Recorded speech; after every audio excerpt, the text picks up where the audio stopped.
Hello students, स्वागत है आपका अपने चैनल कॉमर्स गुरुजी पर। और जो हमने क्लास 11th की अकाउंट्स का chapter meaning, objective, scope and nature of accounting start किया था डीके गोयल जी के लेटेस्ट एडिशन से, वहाँ पे मैंने आपको अकाउंट्स की डेफिनेशन करा दी थी, फीचर्स करा दिए थे, ऑब्जेक्टिव्स करा दिए थे और उम्मीद है आपने वो अच्छे से वीडियो देख ली होगी। आज हम उसके आगे बढ़ने वाले हैं फंक्शंस ऑफ अकाउंटिंग से।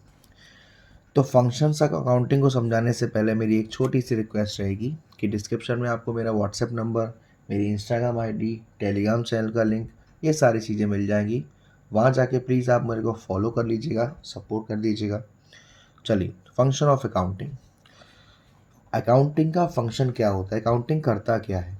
Accounting perform the following major function. Accounting ये सारे मेजर फंक्शन करता है। सबसे पहला, maintaining complete and systematic record. Main function of accounting is to maintain complete and systematic record of business transaction. जो main function होता है अकाउंट्स का, वो ये होता है कि जो भी हमारे ट्रांजेक्शन्स हैं उनको एक सिस्टमेटिक रिकॉर्ड से रिकॉर्ड करे और फिर उनको लेज़र तक पहुंचाए और लेज़र से फाइनेंशियल स्टेटमेंट या profit and loss balance sheet तक पहुंचाए। दूसरा है communicating the financial result to various parties. आपको जो भी हो, आपको प्रॉफिट हो, आपको लॉस हो, ये बात आपको अपने इंटरेस्टेड पार्टीज़ को बतानी पड़ेगी। इंटरेस्टेड पार्टी जानना चाहती हैं कि आपकी कंपनी की इतनी एसेट्स है, कितनी लायबिलिटी है, आपको प्रॉफिट हुआ या लॉस हुआ। Third, protecting the assets of business. Another function of accounting is to maintain proper record of various assets such as cash in hand, bank balance, inventory, debtors. एक और function है जो accounting का, वो ये है कि प्रॉपर रिकॉर्ड रखे एसेट्स का, जैसे कैश कितना है आपके पास, बैंक बैलेंस कितना है, आपकी इन्वेंट्री का बैलेंस कितना है, डेटर्स कितने हैं आपके पास। इससे मालूम पड़ता है मैनेजमेंट को कि उनके बिजनेस का प्रॉपर कंट्रोल कैसा होना चाहिए। फोर्थ है प्रोवाइडिंग असिस्टेंस टू मैनेजमेंट, यानी मैनेजमेंट की हेल्प करता है एक तरीके से। By providing timely information, accounting assist the management in the task of planning, controlling and decision making. अगर हम टाइमली इंफॉर्मेशन देते हैं मैनेजमेंट को अपने अकाउंट्स की, तो वो अपनी प्लानिंग अच्छे से कर सकते हैं, डिसीजन अच्छे से ले पाते हैं। Trusteeship. In case of company, the management is entrusted with the task of controlling the resources of the enterprise. भाई जो हमारा मैनेजमेंट है, उस कंपनी का मैनेजमेंट जो होता है, उसका टास्क होता है ये डिसाइड करना कि जो भी हमारे पास रिसोर्सेज है, जो भी हमारे पास साधन है, उसका अच्छे से इस्तेमाल करना। The management is expected to act as a trustee of the company fund and the accounting assist them to control the resource properly.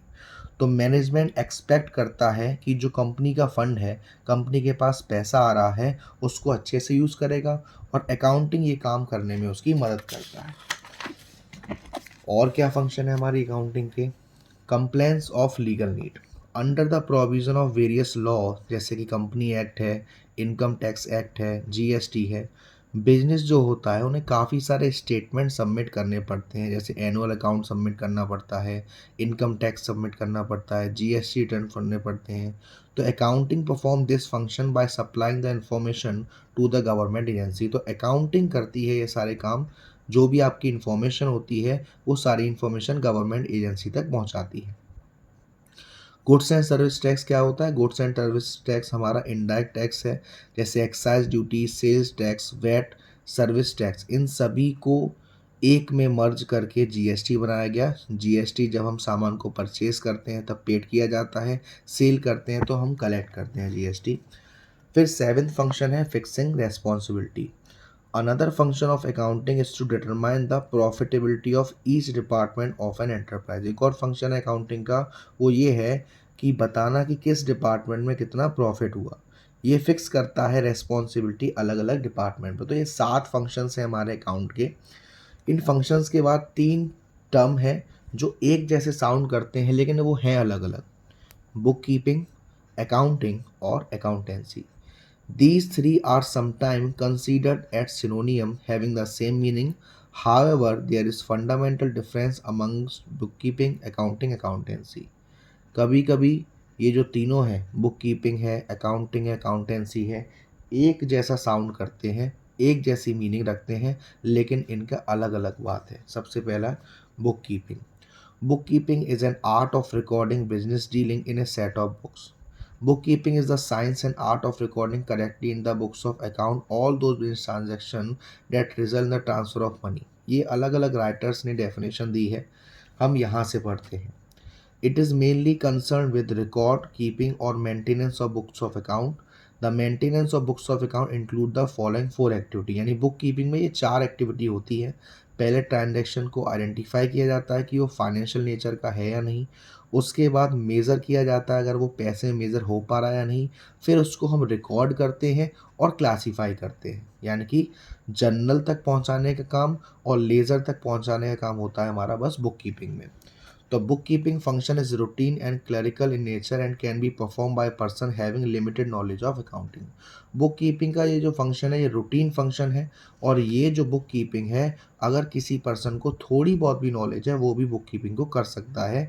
At present this function is increasingly done by computer. आज की date में ये जो book keeping का काम है वो ज़्यादातर कंप्यूटर्स कर रहे हैं. अब बात आई अकाउंटिंग की. Accounting starts where book keeping end. जहाँ पर हमारी बुक कीपिंग ख़त्म होती है वहाँ पे अकाउंटिंग स्टार्ट होती है. इसमें ये सारी एक्टिविटीज़ आती हैं क्या. Summarising the classified transaction in the form of profit and loss and balance sheet. Ledger तक पहुँचाया बुक कीपिंग में. लेज़र के बाद बैलेंस शीट है, ट्रेडिंग है, प्रॉफिट लॉस अकाउंट है, वो बनाएगी अकाउंटिंग. एनालाइज करेगी रिजल्ट को, समराइज करेगी रिजल्ट को और पता लगाएगी एक मीनिंगफुल इन्फॉर्मेशन, कितना प्रॉफिट एंड लॉस हुआ, कितना बैलेंस शीट बनी. Communicating the information to the interested parties. जो भी हमारे यूज़र्स होते हैं, इंटरनल यूज़र्स हैं, एक्सटर्नल यूज़र्स हैं, उन तक बताती है कि भाई हमारी अकाउंट्स की इंफॉर्मेशन एक्चुअल क्या निकल के आ रही है. Thus an accountant work goes beyond that of a book keeper. तो जो हमारा बुक कीपिंग में बुक कीपर काम करता है उससे भी बहुत ज़्यादा आगे चला जाता है अकाउंटेंट का काम. However, in actual practice, the accounting process include the bookkeeping function also because on the basis of bookkeeping records, an accounting draw up periodically such financial statement as profit and loss account, balance sheet. यानी कि actual practice में देखा जाए तो जो हमारी accounting process होती है उसमें बुक कीपिंग का फंक्शन भी इन्वॉल्व होता है क्योंकि बुक कीपिंग से ही एक अकाउंटेंट ये पता लगा पाता है कि हमारा जो फाइनेंशियल स्टेटमेंट है, प्रॉफिट एंड लॉस है, बैलेंस शीट है, वो एक्चुअल में है क्या. इन अ स्मॉल कंसर्न जो हमारा अकाउंटेंट है वो परफॉर्म करता है वर्क किसके, बुक कीपर के भी. बुक कीपिंग समझी हमने, अकाउंटिंग समझी हमने, बात आई हमारी अकाउंटेंसी की. It refers to a systematic knowledge of accounting concern with the principle and technique which are applied in accounting. जो भी हमारे प्रिंसिपल्स हैं, टेक्निक्स हैं, रूल्स एंड रेगुलेशंस हैं जिनसे हम अकाउंटिंग करते हैं उसे हम कहते हैं accountancy. It tells us how to prepare the book of account, how to summarize the accounting information and how to communicate to the interested parties. Accountancy हमें बताती है कि कैसे हमें बुक्स ऑफ अकाउंट को प्रिपेयर करना है, कैसे उसे समराइज करना है, कैसे लोगों को कम्युनिकेट करना है. तो कॉलर जी ने कहा है कि accountancy refers to the entire body of the theory and practice of accounting. तो अकाउंटेंसी में हमें मालूम पड़ते हैं सारे रूल्स एंड रेगुलेशन जो हमें फॉलो करने हैं. तो अभी यहाँ पे डिफरेंस कर रखा है बुक कीपिंग अकाउंटिंग को. तो ये हमने अभी पढ़ा था कि बुक कीपिंग में हम आइडेंटिफाई करते हैं, मेज़र करते हैं, रिकॉर्ड करते हैं, क्लासीफाई करते हैं. लेकिन अकाउंटिंग में से आगे की बात होती है समराइज़ करते हैं, एनालाइज करते हैं, कम्युनिकेट करते हैं. बुक कीपिंग एक प्राइमरी स्टेज है, पहली स्टेज है, और प्राइमरी के बाद सेकेंडरी स्टेज है अकाउंटिंग. यानी जहाँ पर बुक कीपिंग एंड होती है उसके बाद अकाउंटिंग स्टार्ट होती है.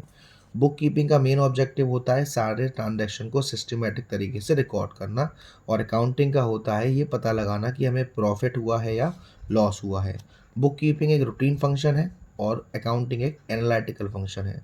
बुक कीपिंग कोई जूनियर स्टाफ का इंसान भी कर सकता है लेकिन अकाउंटिंग में अच्छी नॉलेज चाहिए तो सीनियर स्टाफ चाहिए, है ना. तो इसमें हमारे पास जो नॉलेज होनी चाहिए वो लिमिटेड लेवल की भी चल जाएगी लेकिन इसमें हमें हाई लेवल की नॉलेज चाहिए. बात करी जाए अकाउंटिंग और अकाउंटेंसी की तो अकाउंटिंग का मतलब है इसमें हम रिकॉर्डिंग करते हैं, क्लासीफाई करते हैं, समराइज करते हैं. और अकाउंटेंसी में हमारे प्रिंसिपल्स, रूल्स एंड रेगुलेशंस आते हैं कि किस तरीके से समराइज करना है, किस तरीके से इंटरप्रिटेट करना है. तो अकाउंटिंग हमारा एक नैरो कंसेप्ट है स्कोप में, अकाउंटेंसी वाइडर कंसेप्ट है और इसमें सारे रूल्स एंड रेगुलेशन आते हैं. अकाउंटिंग हमारा डिपेंड है बुक कीपिंग पर, अकाउंटेंसी हमारा दोनों पर डिपेंड है, बुक कीपिंग पे भी और अकाउंटिंग पे भी, है ना. तो ये बातें थी हमारी बुक कीपिंग, अकाउंटिंग और अकाउंटेंसी के बारे में. अब कुछ ब्रांचेज़ हैं, कुछ सब फ़ील्ड्स हैं अकाउंटिंग के, यानी कि ये जो सब फ़ील्ड्स हैं, ये आगे आपको पढ़ने को भी मिलेगी। फ़िलहाल जो आप क्लास 11th में पढ़ रहे हैं, वो आपकी फाइनेंशियल अकाउंटिंग है। आगे चल के जैसे-जैसे आप अकाउंट्स के फ़ील्ड में आएँगे, तो ये अलग-अलग ब्रांचेज़ आती जाएँगी। Management nowadays require various types of information to perform its function more efficiently। आज की डेट में मैनेजमेंट को काफ़ी तरह की इंफॉर्मेशन चाहिए होती है अपने फंक्शन को अच्छे से चलाने के लिए। To meet the increasing requirement of management various specialist branches of accounting have come into existence, जैसे फाइनेंशियल अकाउंटिंग है, कॉस्ट अकाउंटिंग है, मैनेजमेंट अकाउंटिंग है, टैक्स अकाउंटिंग है, सोशल रिस्पॉन्सिबिलिटी अकाउंटिंग है। आज की डेट में जैसे जैसे चीज़ें बढ़ रही हैं वैसे वैसे अकाउंट्स की काफ़ी शाखा हो जाती हैं अलग अलग, जिसके नाम दे रखे हैं। इन ब्रांचेस को हम समझते हैं। सबसे पहला है फाइनेंशियल अकाउंटिंग।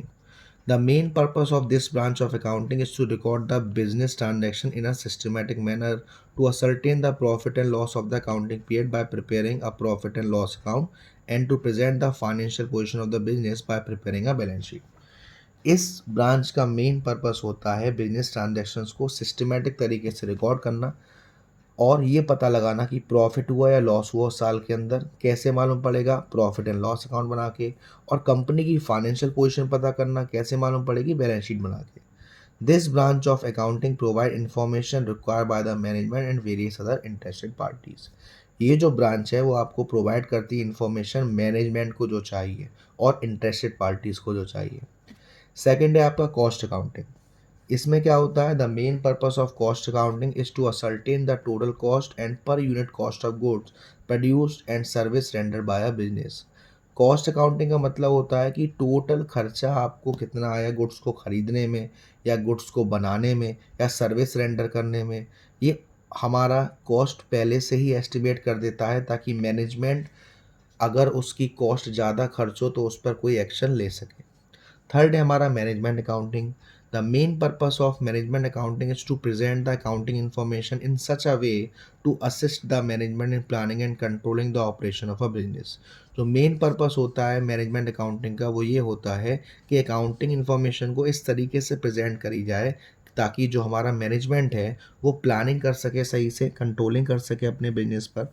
जो मैनेजमेंट अकाउंटेंट होता है उसके पास काफ़ी सारी टेक्निक्स होती हैं, काफ़ी सारे कंसेप्ट होते हैं, काफ़ी सारा डाटा होता है उनके पास इन सारी चीज़ों को पता लगाने के लिए। जैसे रेशियो एनालिसिस है उनके पास, बजटरी कंट्रोल है, फंड फ्लो स्टेटमेंट है, कैश फ्लो स्टेटमेंट है। क्लास 12 में ये चैप्टर्स आपको मिलेंगे। फिर है tax accounting. The branch of accounting which is used for tax purpose is called tax accounting. Accounting की ऐसी ब्रांच जो सिर्फ टैक्स के पर्पज से यूज़ करी जाती है उसे हम टैक्स अकाउंटिंग कहते हैं। इनकम टैक्स और जीएसटी इसी के हिसाब से कैलकुलेट किया जाता है। लास्ट है आपका social responsibility accounting. The society provide the infrastructure and the facility without which business can not operate at all. जो हमारी सोसाइटी है वो एक ढांचा तैयार करती है, फैसिलिटी तैयार करती है हमारे लिए जिसके बिना बिजनेस नहीं चल सकता। Hence, the business also has a responsibility to the society. There is a growing demand for report on activity which reflect the contribution of an enterprise to the society। इसीलिए बिजनेस की भी एक जिम्मेदारी बनती है सोसाइटी के लिए और आजकल डिमांड बढ़ती जा रही है ऐसी एक्टिविटीज़ की जिससे मालूम पड़े कि हाँ भाई आपने सोसाइटी के लिए क्या किया। Social responsibility accounting is the process of identifying, measuring and communicating the contribution of business to the society. यानी कि ये बताना, आइडेंटिफाई करना, मेज़र करना, कम्युनिकेट करना कि भाई आपने हमारे बिजनेस के लिए अपने बिजनेस में से सोसाइटी के लिए क्या किया। The contribution of a business to the society consist of providing employment to underprivileged, providing financial and manpower support for public program, environmental contribution, product safety। ये सारी चीज़ें दे रखी हैं जो हमें करनी चाहिए। हमें टाइम टू टाइम रोज़गार निकालनी चाहिए, जॉब निकालना चाहिए, हमें फाइनेंशियल सपोर्ट करना चाहिए अगर कोई पब्लिक प्रोग्राम्स वगैरह हो रहा है, एनवायरनमेंट में कंट्रीब्यूशन करना चाहिए, हमारी कंपनी द्वारा कोई भी वेस्टेज नहीं जानी चाहिए, हमें कस्टमर को सेटिस्फाई करना चाहिए। तो in social responsibility, accounting technique have been developed for measuring the cost of these contribution and the benefit to the society। तो सोशल रेस्पॉन्सिबिलिटी अकाउंटिंग में इन सारी चीज़ों पर ध्यान दिया जाता है कि कैसे ये सारी चीज़ों को हम कर सकते हैं और आगे इफ़ेक्टिव बना सकते हैं। तो scope of accounting increasing day by day, and it has become so vast that new area like human resource accounting and also gain prominence. तो अकाउंटिंग का जो स्कोप है आज की डेट में बढ़ता जा रहा है धीरे धीरे, और एक ह्यूमन रिसोर्स अकाउंटिंग भी नया चीज़ आ गई है. Nature of accounting. In order to appreciate the exact nature of accounting, we must understand the following aspect of accounting. Accounting को अच्छे समझने के लिए ये अकाउंटिंग की कुछ चीज़ें हैं जो आपको मालूम होना चाहिए, जैसे economic event. Accounting record only economic event. An economic event is a transaction which can be measured and explained in terms of money. Accounts में हमेशा इकोनॉमिक इवेंट्स को ही रिकॉर्ड किया जाएगा. इकोनॉमिक इवेंट्स का मतलब है ऐसे ट्रांजैक्शन जिसे आप पैसे में मेज़र कर सकते हो, पैसे में एक्सप्रेस कर सकते हो. आइडेंटिफिकेशन, मेजरमेंट, रिकॉर्डिंग और क्लासिफिकेशन. आइडेंटिफिकेशन का मतलब डिटरमाइन करना कौन सा ट्रांजैक्शन रिकॉर्ड किया जाएगा, कौन सा ट्रांजैक्शन रिकॉर्ड नहीं किया जाएगा. मेजरमेंट का मतलब जिसे आप पैसे में मेज़र कर सकते हैं. रिकॉर्डिंग का मतलब ऐसे ट्रांजैक्शन रिकॉर्ड करना जो हमारे बिजनेस के हैं, प्लस रूल्स एंड रेगुलेशन के साथ और क्रोनोलॉजिकल ऑर्डर में. क्रोनोलॉजिकल ऑर्डर का मतलब होता है कि 1 तारीख की एंट्री 1 तारीख, फिर 2 की, फिर 3 की, ऐसे नहीं 1 की फिर 5 की फिर 2 की, ऐसे नहीं. कम्युनिकेशन. कम्युनिकेशन का मतलब जब हम इवेंट्स को रिकॉर्ड करते हैं उसके बाद अपने मैनेजमेंट के साथ, इंटरनल और एक्सटर्नल यूजर्स के साथ कम्युनिकेट करते हैं. Organisation. It refers to a business enterprise which can be a sole proprietor concern partnership firm company. या हमने क्लास 11th में आप बिजनेस में पढ़ोगे कि जो हम बिजनेस करना चाहते हैं तो ये सारी चीज़ें से हम बिजनेस कर सकते हैं, कंपनी ओपन कर सकते हैं. Interested users of information. जो भी हमारी इंफॉर्मेशन होती है, हमें प्रॉफिट हुआ, लॉस हुआ, कुछ भी हुआ, तो उसके बारे में कुछ लोग जानना चाहते हैं. कौन लोग जानना चाहते हैं? इंटरनल भी होते हैं और एक्सटर्नल भी होते हैं. इंटरनल कौन कौन होते हैं? हमारी कंपनी के CEO, financial officer, president, vice president. और एक्सटर्नल कौन होते हैं? कंपनी के मालिक होते हैं, पोटेंशियल इन्वेस्टर्स होते हैं, क्रेडिटर्स होते हैं, लेंडर्स होते हैं. ये सारी चीज़ें हमारे इंटरेस्टेड यूजर्स में आती हैं. तो आज की वीडियो में इतना ही. अगली वीडियो हम स्टार्ट करेंगे accounting as a source of information से. और हाँ, 2 वीडियो अभी इसकी और आएंगी, यानी 4 पार्ट में चैप्टर ख़त्म होगा. अच्छा चैप्टर है, थ्योरी का चैप्टर है, और बेसिक मजबूत होना आपका बहुत ज़्यादा ज़रूरी है, इसलिए चैप्टर मैं बुक से करवा रहा हूँ ताकि अच्छे से आपको एक्सप्रेशन मिले. तो वीडियो पसंद आई हो तो प्लीज़ वीडियो को लाइक करिएगा, शेयर करिएगा. अब तक चैनल को सब्सक्राइब नहीं किया है तो सब्सक्राइब कर दीजिएगा. Thank you so much. Love you all.